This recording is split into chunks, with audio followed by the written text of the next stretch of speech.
Xin chào các bạn, có nhiều người Trung Quốc cũng bao gồm một số người Đài Loan. Họ nghĩ rằng Việt Nam bổ rộng giới hạn sẽ tạo nên một vấn đề rất lớn, đó chính là không thể đọc hiểu sử liệu cổ đại và không tốt lắm cho truyền giao truyền thông. Nhưng đối với tôi, đó thực sự không phải là một vấn đề đáng lo lắng. Tại vì dù sao, có ai có rảnh đi đọc sử liệu. Đó chỉ là một công việc của một nhóm người rất ít thôi, tức là những nghiên cứu viên. Và cũng có một điều quan trọng hơn là truyền giao truyền thông không phải là dựa vào cái chớ đối với tôi. Các bạn thân mến, bây giờ người Việt là dùng chớ quốc ngữ, không dùng chớ Hán nữa. Tôi tin rằng đối với đa số người tất nhiên là không thể đọc hiểu sử liệu cổ đại, phải dựa vào phiên dịch của tiếng Việt hiện đại. Nhưng đối với người Trung Quốc thì sao? Bây giờ người Trung Quốc vẫn có học chớ Hán thì họ có thể đọc hiểu sử liệu cổ đại không? Để tôi báo cho các bạn nhé, không. Tại vì tiếng Trung cổ đại và tiếng Trung hiện đại hình như là hai ngôn ngữ riêng. Nếu không có trải qua huấn luyện chuyên môn thì không thể đọc hiểu. Đối với đa số người Trung Quốc cũng phải dựa vào phiên dịch của tiếng Trung hiện đại mới có thể đọc hiểu sử liệu cổ đại. Ví dụ câu này là câu đầu tiên của Luận ngữ. Tiếng Trung cổ đại là 32 cái chớ. Trong tiếng Trung hiện đại phải dùng 55 chớ để phiên dịch và phải có 8 chú thích để giải thích. Tuy nhiên, tại vì cả tiếng Trung cổ đại và tiếng Trung hiện đại đều là dùng chớ Hán, cho nên đối với người Trung Quốc không cần huấn luyện quá nhiều thì có thể nắm bắt được năng lực đọc hiểu sử liệu rồi. Nhưng đối với người Việt Nam thì phải học chớ Hán từ con số 0. Nhưng theo tôi, có thể đọc hiểu sử liệu, nhưng không nhất định là sẽ có thể hiểu biết lịch sử. Cái gì mà gọi là hiểu biết lịch sử? Theo tôi, không phải là chỉ hiểu biết có cái gì xảy ra trong quá khứ, mà là phải hiểu biết mối quan hệ nhân quả. Tức là lịch sử là một chuỗi sự kiện, nếu chỉ biết được bên này có sự kiện A, bên kia có sự kiện B là không đủ. Phải biết được là sự kiện A tạo nên sự kiện B hay là sự kiện B tạo nên sự kiện A mới đủ.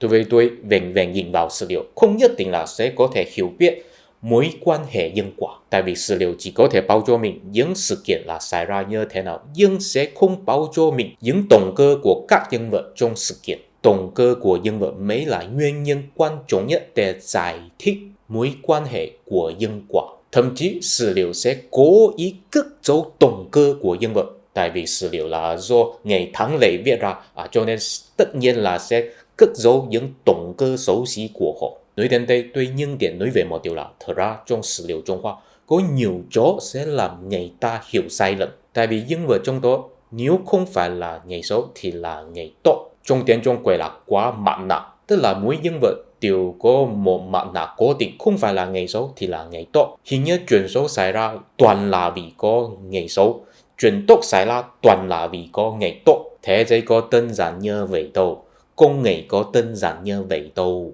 Nói chung có thể đọc hiểu sử liệu, nhưng không nhất định là sẽ có thể hiểu biết lịch sử. Ý là có thể đọc hiểu chớ Hán hay không, thật ra không có ảnh hưởng nhiều lắm về hiểu biết lịch sử cổ đại. Nghiên cứu lịch sử dù sao chỉ là công việc hay là sở thích của một nhóm người rất ít thôi. Thế truyền giao truyền thông thì sao? Các bạn thân mến, khi nhắc đến truyền thông, nếu bạn phải dùng một hình dạng nào đó để miêu tả truyền thông là một cái gì đó như thế nào, thế bạn phải dùng hình dạng nào để miêu tả? Có người nghĩ rằng truyền thông hình như là một dây theo chiều rộng, những cái ngày xưa đều sẽ truyền giao đến bây giờ theo dây này. Có nhiều người Trung Quốc chính là như vậy. Họ nghĩ rằng từ cổ xưa đến bây giờ, Trung Quốc luôn luôn là một văn minh không bao giờ thay đổi. Ngày xưa Nhật Bản cũng như vậy. Trước khi Nhật Bản bị đánh bại trong chiến tranh thế giới thứ hai, Nhật Bản thấy mình là một thần quốc, là luôn luôn do một hoàng gia giống nhau thống trị từ cổ đến kim đều vậy. Nhưng sau khi chiến tranh thế giới thứ hai, Nhật Bản đã có thay đổi rồi, tại vì có xét lại mình. Có một nhà tư tưởng rất quan trọng có tên là Masao Maruyama. Ông đưa ra một giải thích cho rằng truyền thông Nhật Bản giống như một tỉa tầng, ở bên dưới nhất là bản sắc của Nhật Bản, nhưng ở trên đó cũng có hình thành nhiều tầng. Ví dụ tiếp thu văn hóa Trung Quốc có một tầng, tiếp thu văn hóa phương Tây có một tầng. Theo tôi không chỉ là truyền thông Nhật Bản là vậy, đa số quốc gia đều là vậy. Tại vì thời đại sẽ có thay đổi và trên mỗi thời đại riêng đều sẽ hình thành một xu hướng mới, một văn hóa mới. Và so sánh văn hóa cũ và văn hóa mới, văn hóa cũ hình như là một tầng cũ, văn hóa Mỹ hình như là một tấm Mỹ chạy ở trên tầng cũ. Rất ít khả năng là có thể giống như một dây theo chiều rồi. Hình như có một cái gì nào đó từ cổ xưa chuyển giao đến bây giờ mà không bao giờ có thay đổi. Cũng có một điều đáng chú ý là không phải là sau khi tấm Mỹ chạy ở trên tầng cũ thì tầng cũ sẽ hoàn toàn không có ảnh hưởng. Không phải. Theo ông Masao Maruyama, những tầng cũ ở dưới tầng bây giờ hình như là một âm trầm khăng khăng cứ phát ra từ bên dưới. Có nhiều khi người ta có nghe thấy nhưng không có nghe rất rõ cho nên không quan tâm nhiều lắm. Nhưng thật ra hành động của người ta bây giờ có bị âm trầm khăng khăng này ảnh hưởng. Vì vậy văn hóa bây giờ có cái gì khác biệt với văn hóa ngày xưa. Văn hóa ngày xưa hình như là một âm thanh không to không rõ lắm, và văn hóa bây giờ hình như là một âm thanh rất to và rất rõ. Còn văn hóa càng cũ thì ý là âm thanh càng nhỏ. Thế truyền thống là gì? Theo tôi, truyền thống không phải là một cái gì đó không thể bị thay đổi. Việc truyền giao truyền thống là một quá trình tổng thái. Mỗi ngày đều có một số điều mới mẻ xảy ra. Và sau một đoạn thời gian, những điều mới đều sẽ trở thành điều cũ, tức là trở thành một phần trong truyền thống. Giống như quá trình tiến hóa của động vật, mỗi thế hệ riêng đều có một chút thay đổi, có một chút tiến hóa.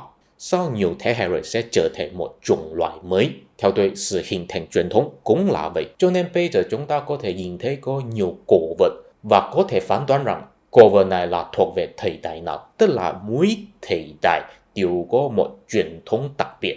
Bây giờ có nhiều người Trung Quốc có thấy rằng Việt Nam không dùng chữ Hán nữa, cho nên có bất lợi cho sự truyền giao truyền thống. Nhưng theo tôi, truyền thống luôn luôn có thay đổi. Bây giờ thế giới đã tới một thời đại mới rồi, cho nên chắc chắn sẽ có một truyền thống mới. Và tôi cũng phát hiện một điều rất thú vị, có nhiều người Trung Quốc rất tự hào vì người Trung Quốc vẫn sử dụng chữ Hán, cho nên họ nghĩ rằng truyền thống Trung Quốc hình như là một dây theo chiều rộng, không bao giờ có thay đổi. Nhưng theo tôi, trên thực tế là không có khả năng. Ví dụ Trung Quốc từng có bị Người Mãn thống trị 300 năm, phải cạo tóc mặc quần áo Người Mãn, làm sao mà có thể nói rằng không bao giờ bị thay đổi. Nhưng có một định kiến cho rằng Trung Quốc là một văn minh từ cổ xưa truyền giao đến bây giờ mà không bao giờ bị thay đổi, hình như đã trở thành một mê tín rồi. Cho nên ngay cả trên thực tế là không phải. Nhưng có nhiều người Trung Quốc không muốn chấp nhận và sẽ làm ra một số hành động rất đáng cười. Các bạn thân mến, các bạn có biết Hán Phục không? Hán Phục là quần áo của người Hán ngày xưa. Khi tôi vẫn du học ở Trung Quốc, tôi có tham gia nhiều trường hợp là vì Chào Đông du học sinh. Và có nhiều trường hợp như vậy, đều có một chương trình là có mấy người mặc Hán Phục, trình diễn Hán Phục, hình như là một fashion show của người mẫu. Tuy đoán ý tưởng của họ là muốn giới thiệu truyền thống Trung Hoa cho người nước ngoài, nhưng theo tôi, họ làm như vậy chỉ sẽ làm người nước ngoài càng hiểu lầm về truyền thống Trung Hoa. Thật ra có một số người Trung Quốc khi họ nhìn thấy Việt Nam có áo dài, Hàn Quốc có hanbok, người Nhật Bản có kimono, họ có một tâm lý tự ti tại vì họ thấy mình không có một quần áo truyền thống. Tuy nhiên họ có sẵn sàng, nhưng họ thấy đó là quần áo người Mãn, không phải là quần áo truyền thống của người Hán, cho nên không thể đại diện người Hán. Cho nên có một số người Trung Quốc họ muốn hồi phục thói quen mặc Hán Phục, tức là quần áo mà người Hán ăn mặc trước khi bị người Mãn thống trị. Tức là họ thấy mình đang hồi phục truyền thống. Nhà Thanh thống trị Trung Quốc là khoảng 250 năm, cho nên Hán Phục đã bị mất đi khoảng 250 năm rồi. Và bây giờ họ muốn hồi phục Hán Phục, theo tôi, đó không phải là hồi phục truyền thống mà là làm loạn truyền thống.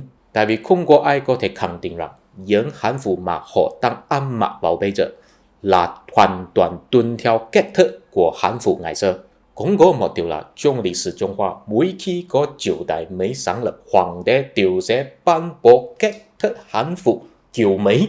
Cho nên cách thức Hán Phục của các triều đại đều không giống nhau. Bây giờ trong fashion show của Hán Phục ở Trung Quốc, có người là ăn mặc Hán Phục triều Tống, có người là ăn mặc Hán Phục triều Tần. Nhưng mà bất cứ Hán Phục triều đại nào đều không chắc là giống với cái ngày xưa hay không. Tại vì thói quen mà Hán Phục đã bị mất đi khoảng 250 năm rồi. Nói chung những Hán Phục họ đang mặc đều là tự phát minh. Phát minh một quần áo mà không có ai ăn mặc, chỉ có mình ăn mặc. Và ăn mặc rồi cho người ta thấy. Xin hỏi hành động này gọi là gì? Gọi là cosplay. Cosplay là gì? Theo Wikipedia, cosplay ý là chỉ việc nghệ hơn một các nhân vật trong manga, truyện tranh sách, video games, ăn mặc hoặc có tiểu bộ giống với nhân vật mà mình yêu thích. Đối với tôi, bây giờ người Trung Quốc ăn mặc hán phục là thuộc về một hoạt động cosplay và làm vậy để giới thiệu truyền thống Trung Hoa, giống như tình hình là ngày Nhật mà một trang phục ninja từ một manga để giới thiệu truyền thống Nhật Bản. Ví dụ mà trang phục Naruto. Nếu vậy, tôi thấy ngày Nhật sẽ nghĩ ngày đó bị điên rồi. Làm như vậy làm sao mà có thể giới thiệu truyền thống, chỉ có thể làm loạn truyền thống. Theo tôi, đó cũng sẽ mang lại một số nguy hiểm. Các bạn thân mến, các bạn vẫn ghi nhớ được ông Masao Maruyama không? Ông đưa ra một lý luận cho rằng truyền thống Nhật Bản hình như là một địa tầng. Khi có tiếp thu văn hóa ngoại lai sẽ tạo nên một tầng mới. Có một điều đáng chú ý là lý luận này là vì ông xét lại văn hóa Nhật Bản sau khi chiến tranh thế giới thứ hai. Theo ông, truyền thống không phải là một hệ thống cố định mà là một giống tài liệu rải rác. Nếu nghĩ rằng truyền thống là một hệ thống cố định thì sẽ có ý là hình như truyền thống là một cái gì đó rất thiêng liêng, không thể bị thay đổi. Và người ta chỉ có thể 100% tuân theo đó. Đó là gì? Đó là thần tầng hóa truyền thống, giáo điều hóa truyền thống. Và Nhật Bản phát động chiến tranh Thái Bình Dương chính là có thần tầng hóa truyền thống. Truyền thống Nhật Bản nói rằng Nhật Bản là một thần quốc tại vì thiên hoàng là công cháu của vị thần mặt trời. Cho nên khi đó người Nhật tin rằng người Nhật có trách nhiệm làm các người dân ở Đông Á đều tiếp nhận sự thống trị của thiên hoàng. Nhưng mà nếu Nhật Bản không thấy truyền thống là một hệ thống cố định mà là một giống tài liệu rải rác thì sẽ rất tốt. Ví dụ trong thời đại Minh Trị Duy Tân, tại sao người Nhật có thể tiếp thu văn hóa phương Tây rất nhanh? Tại vì họ thấy truyền thống mình là một giống tài liệu và văn hóa phương Tây cũng là một giống tài liệu, đều là giống tài liệu rải rác. Quan trọng là dùng cái nào là thoải mái hơn, hiệu quả hơn. Ví dụ những cái liên quan đến chế độ pháp luật, hình như dùng tài liệu phương Tây là hiệu quả hơn thì sẽ dùng tài liệu phương Tây. Ví dụ những cái liên quan đến tôn giáo, hình như tài liệu truyền thống Nhật Bản là thoải mái hơn thì sẽ dùng tài liệu truyền thống Nhật Bản. Cho nên ở Nhật Bản, văn hóa phương Tây và truyền thống Nhật Bản có thể tồn tại tổng thể, không có nói là cái nào thay thế cái nào. Dù sao mỗi thời đại riêng đều sẽ tạo nên một xu hướng mới, một văn hóa mới, và sau thời đại đó thì nó sẽ trở thành một truyền thống để lại ở trên các truyền thống ngày xưa hơn, giống như một địa tầng. Quay trở về vấn đề đầu tiên, bây giờ Việt Nam không dùng chữ Hán nữa thì có phải là bất lợi cho chuyển giao truyền thống không? Nếu nghĩ rằng truyền thống là một hệ thống cố định mà không thể bị thay đổi, tất nhiên là có bất lợi.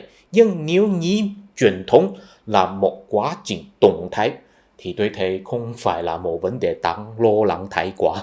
Và cũng có một điều là thật ra học chữ Hán chỉ có lợi cho truyền giao những truyền thống liên quan đến chữ Hán, nhưng mà không phải là mỗi truyền thống đều liên quan đến chữ Hán. Thế chi tiết là như thế nào? Tất nhiên là xin để tôi dành cho video tiếp theo. Cảm ơn các bạn tiếp tục theo dõi kênh của tôi, và nếu có thể xin donate cho tôi. Cảm ơn các bạn, mình hẹn gặp lại trong video tiếp theo. Bye bye.